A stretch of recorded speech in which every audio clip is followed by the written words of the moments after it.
This time we bring you the third segment of Save at All Costs, uncovering events in a hospital where life and death coexist. The story of survivors left behind in the aftermath of a devastating fire, reported by Choi Eun-mi. Arson. Building fires. Explosions. Wildfires.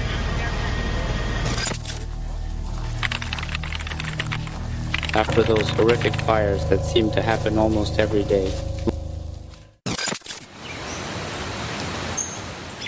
Specialized burn hospital operating room. Treatment to clean the wounds is in progress. The scars of that day are deeply marked on the body. Nearly 50% of the body has been burned. How often do you go through this process?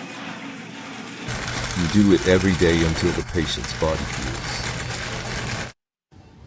Even a small wound stings unbearably when disinfected. The pain of burns covering the entire body is so excruciating that it can make patients wish for death. When sensory nerves are alive on the exposed wound surfaces, it's agonizingly painful to touch them, and the affected area is so vast. In such cases, it feels almost like hell. In fact, in the past, there were patients in our hospital who jumped out of windows. Large blisters themselves become life-threatening. Fluid continuously seeps out from the body, causing a significant and dangerous reduction in the blood volume within the veins as this process intensifies over time. When the blood volume decreases, the veins constrict. Even if the heart beats, blood cannot circulate, leading to shock. Lungs full of ash. Burn unit ICU. The process of performing tracheostomy and intubation on an unconscious patient is underway.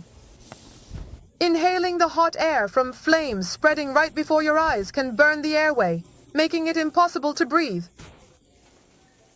You're breathing in that intensely hot air. It's really like a burn on the outside, but now it's painfully inside the airway. When the airway suffers burns, it swells up. Intubation must be performed quickly before it gets blocked. The damage from the fire remains evident in the lungs. The gel left in the alveoli must be removed through the trachea, like clearing phlegm. These black substances are all residue. During intubation, when we perform bronchoscopy, we use suction daily to remove them with negative pressure. After removal, they accumulate like that. The miracle of 3/1000ths of an inch. Back in the operating room, damaged tissue in the burned areas is being cleaned thoroughly. The skin graft surgery begins.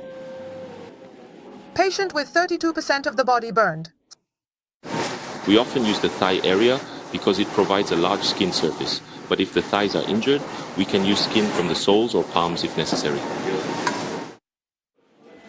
Skin is removed in 0.003-inch layers and spread to cover a larger area for grafting.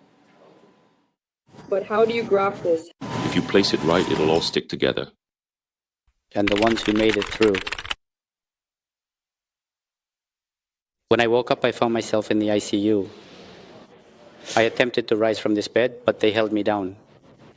When they painfully take off the bandages and begin to apply the burning medicine, the pain is simply agonizingly excruciating. How severe is the pain?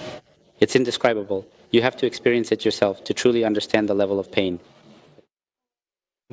In my case, it was so severe that the medical staff had to help me wash every day. I'm really grateful for that. After the accident, every time I fell asleep, I'd relive it in my dreams over and over again. Just closing my eyes would bring it all back to life. It was terrifying, you know, because that moment kept replaying in my mind as if it was happening all over again. That haunting moment kept coming back to me, replaying in my mind. Each time an accident occurs, I can't help but dwell on responsibility, questioning my choices. Why did I make that specific decision at that critical moment? I lost 2 fingers on this hand. I'm currently undergoing rehabilitation.